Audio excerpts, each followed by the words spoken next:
So we were talking about this notion that when you have a particular pursuit in life and you become invested in it, then you leave yourself susceptible to a loss of meaning and purpose. This is true for all external pursuits, for all external ideals. But when you have an ideal of self-development, nothing in the world that changes can impinge upon that pursuit.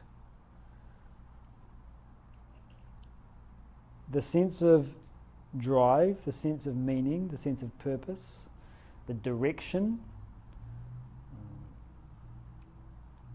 that we get from having self-development as an ideal is untouched by external circumstances. So it doesn't matter what happens at the material level, the physical, the emotional, the intellectual, or the moral levels of our personality. Things can come, things can go. If I have the pursuit of self-development, what it means is I will always have something that gives me meaning, always have a sense of purpose, always have a sense of direction. I know where I'm going in life. And so we're safeguarded against that emotional drop. We're safeguarded against that depression, against that existential crisis. So this is really the first thing that we need to understand. Before all of the yogas, before all of the practices and how they're implemented, if we don't have the ideal of self-development in life, then you don't need to know about the yogas. It's not important. If you aren't going to improve your physical health, if you don't have that as an ideal, then you don't need to know about nutrition. You don't need to know about exercise. You don't need to know about how the body works. All of that knowledge is irrelevant to you if you're not going to improve the physical body. But the moment you say to yourself, I want my physical body to be better, then the knowledge of nutrition, the knowledge of exercise, the knowledge of how the body works, all of this now becomes relevant to you. And so what we need to do is reflect for ourselves. Where is my life going? Okay, I'm young. I'm 25, I'm 35, I'm 40, 50, 60. Where is my life going? Everyone's life has a particular direction, a particular momentum to it. If we don't stop and ask ourselves, okay, what am I getting out of my life? Where do I want it to be? What do I want my life to be like? Then we will end up going basically wherever everybody else does. We tend to fall into this pattern of finding a herd and just sort of putting ourselves somewhere in the middle of it and just letting the herd guide our direction. Now, to an extent, you can use the herd as a way of giving us a potential future. What's everybody else doing? Well, everyone else goes to school, then they go and get a degree, and they get married, and then they have kids, and then they die, and so it continues. So that gives you a path through life that you can potentially take up. But you've got to identify for yourself, where is my life going? What do I want out of this? I'm here now. What am I going to do with it? If we don't evaluate these questions, then we'll end up exactly where we see everybody else. If you're happy where everybody else is and you want to, if you're happy going there, then it's not a problem.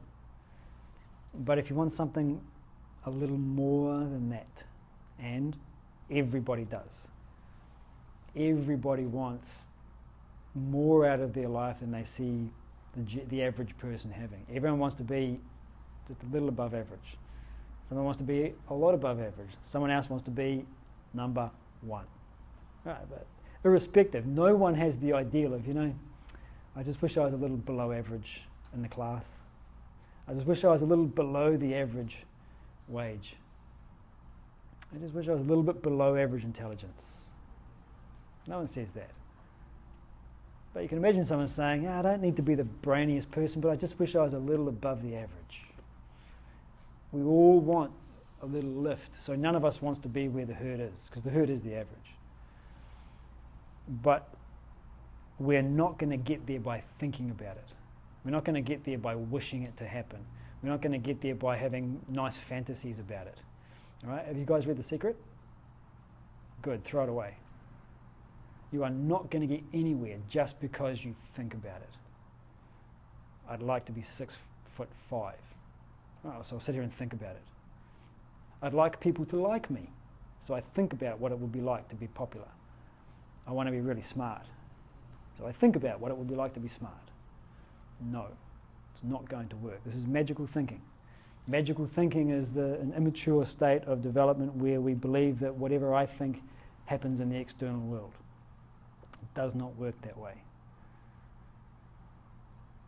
The one thing that can be said about that idea of, fantasizing about the future that you want is that it helps you to formulate the future that you then have to put action in to achieve.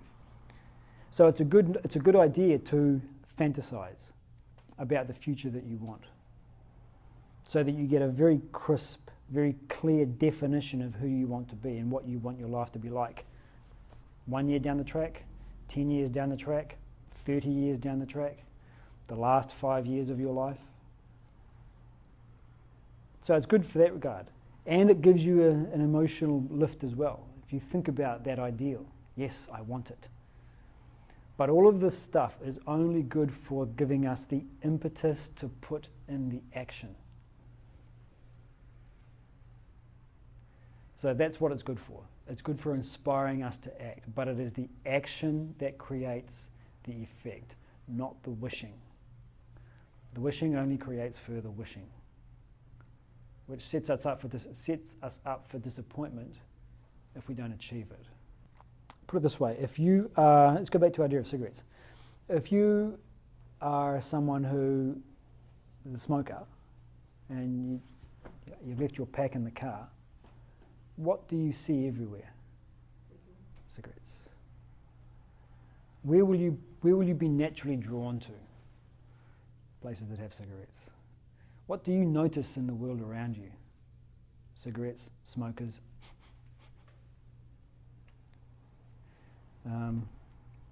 If you're a straight male, what do you notice in the world around you when you go to the beach? Women. If you're a straight female, what do you notice when you go to the beach? Men. The law of attraction is simply the law of your attention. You will take yourself towards those environments that are in harmony with your nature. So, again, the whole point is that the effect is a result of your activity, the activity you have performed. It's not that the universe is listening to your thoughts and then it says, aha, her thoughts are very pure. I will rearrange the material environment so that she gets the things she's thinking about. Right? And this is often the way that it's presented, that there's kind of an external agency presenting us with things because we have developed the thoughts within. It's our own actions that have created the environments that we find ourselves in. Now, whether we've created those actions knowingly or unknowingly, many of the actions that we execute, we don't know that we're executing them. And you'll see this when you just watch someone function. You watch them talk to somebody. You'll see facial expressions or body language, which they don't know they are creating. But that body language is conveying a message. The way a person stands. Versus, hands behind the back or talking like this. It conveys a message. Does the person know that they've done this? No, they've just gravitated into it. So it's the actions that we perform that have the results. Now, what creates those actions? Desires that we entertain and the thinking that we engage in. The real exercise is the control of those mental fluctuations. How is it achieved?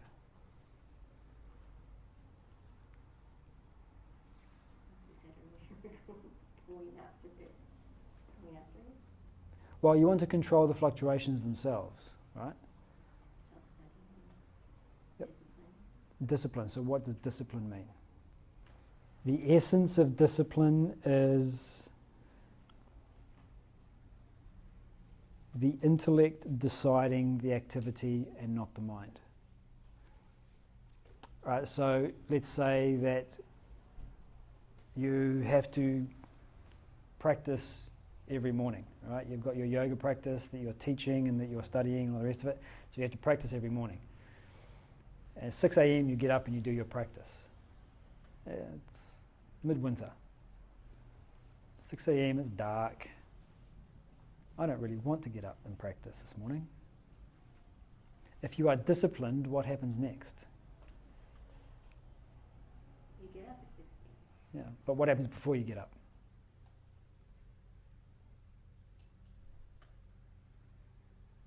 From I don't want to get up to getting up, what happens? What happens is that your intellect says, yeah, but I've got this goal. I want to be a yoga teacher. I've got to be established in this practice, so let's do it. So you get up. So what has happened is that the intellect has invoked the goal. And in doing so, that tendency of the mind to, let's stay in bed, has been circumvented. All right? So the question was, how do we manage these fluctuations that we experience? It's managed through discipline. What is discipline? It is the intellect maintaining the awareness of the ideal. So when you maintain the awareness of the ideal, it circumvents, it short circuits the mind's fluctuations. So when you're fixed on, I want to achieve my ideal, other thoughts will not come in and disturb you. Or, to put it this way, to the extent that we are fixed on the ideal, to that extent we will not experience disturbing thoughts. If we're tightly, if we're determined to get to that ideal, other thoughts won't enter at all. If we're half-half, then other thoughts may come in here and there and disturb us. But the extent to which we have the ideal fixed, to that extent our attention stays there and doesn't drift onto all these other fluctuations.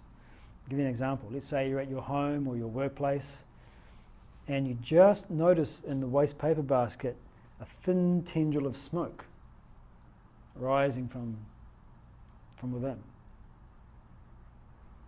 Everything else in your life gets blown away.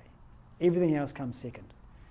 You have no interest in what your emails are doing or what the latest headline is, what your friends are up to, what's going to be going on for lunch, what we're doing this weekend, etc. All other thoughts are immediately banished until you find out what's causing that smoke and you make sure it gets put out. You have a fully dedicated pursuit of that. So because you are so dedicated to getting rid of that smoke, everything else, it doesn't even enter your awareness. So that's how so that's a very intense example of it, just to illustrate the point. If we can sustain an ideal consistently, it's the exact same principle. We don't find all of these other disturbing thoughts coming in. The problem is that we're not able to sustain the ideal, either because of lack of intellectual development or because the ideal has been wrongly chosen. So this is what we're talking about at the beginning. You choose an ideal that's too high, you can't sustain it. And so it won't have the effect of getting rid of all of these disturbing thoughts.